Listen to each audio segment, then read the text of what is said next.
So here, when I say infrastructure as a service is, kita just ambil certain component yang diperlukan daripada cloud provider. Seperti yang common adalah compute engine, cloud, storage, and also network component. These are the common component yang kita guna. So I'm sure all of you pernah bekerja since you are from IT department, tahu pasal data center and everything, right? So when you have on-prem data center, there's a lot of Apex and also capex and also opex that you perlu look into, right?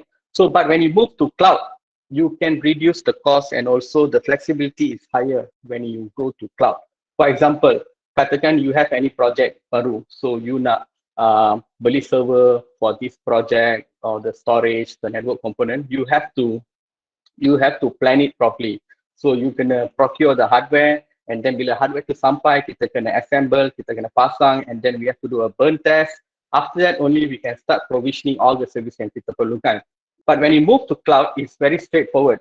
Bila you already have your sizing and everything, you just purchase the component yang diperlukan sahaja. Contoh macam you need a instant or virtual machine, and then you require certain part of storage and then network connectivity. So you just purchase the component yang diperlukan sahaja, and it will be provisioned as soon as possible. So you tak payah tunggu like 3 bulan, 6 bulan, and especially during this pandemic period and everything, there will be a shortage of hardware and hardware part. So we also have certain projects that we require hardware. So we still have a lot of shortage in terms of the hardware production and everything.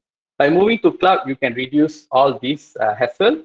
At the same time, when I mentioned about the cost saving, apa yang berlaku adalah penggunaan di cloud adalah based on utility model. So maksudnya, you pay per use or you pay when you use something. For example, I boleh bagi adalah macam utility yang kita selalu pakai seperti elektrik, air dan sebagainya.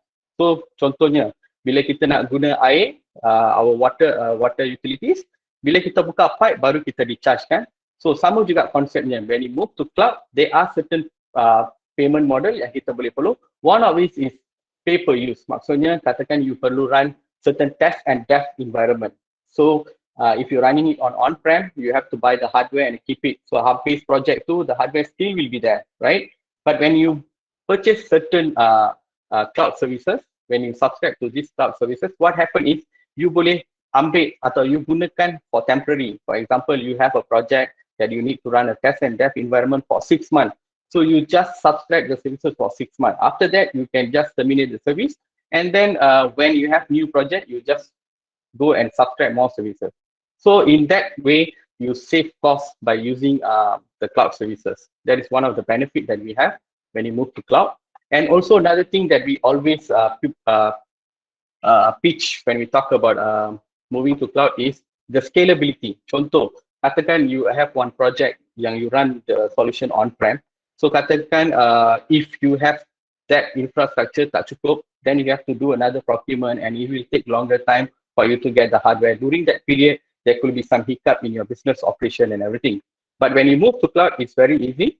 Bila katakan tak cukup resource, you can just easily auto scale. You can scale up or scale out. So maksudnya you boleh tambah resource as you want.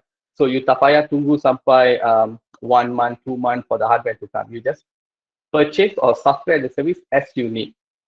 Okay, so that's how you do more scalability or flexible when you move to cloud.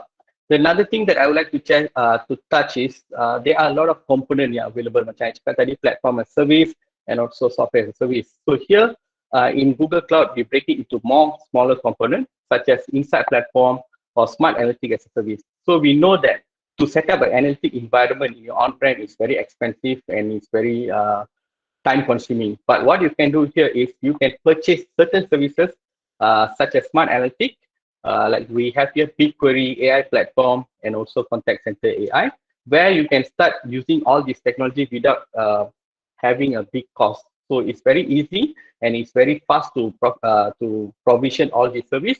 And it will give you immediate technology update kind of thing. So maksudnya you can use the best technology that available in the cloud.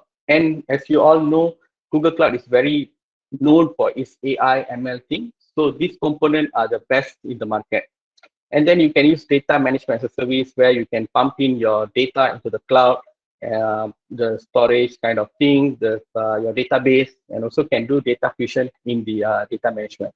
And then we also have API management, where kita boleh ada satu platform to manage all the API yang available in your organization. So katakan you develop a lot of API to communicate with other agency or to communicate with other applications. So you need a platform to manage this API. We can use this APG API platform to manage all these API. So dia akan pastikan the consumption of the API and also the health of the API. So there is no business disruption. Okay, so next we have application platform as a service where kita boleh gunakan services seperti Anthos ini untuk untuk modernize the application that you have. So in your environment, you have virtual machine such as VMware, Hyper-V, and everything, right? You can convert it into the virtual machine under the Anthos. So you save a lot of cost inside there, and you can consolidate all the services or machines into this platform. The next one is, this is very common. I believe most of the organization knows this. This is on the Google Workspace, di mana kita consider this as a software as a service. We use it for productivity and work transformation, and where we have all the component like Gmail, Google Meet, collaboration tool like Google Sheet, Google Doc, Google Slide, and everything.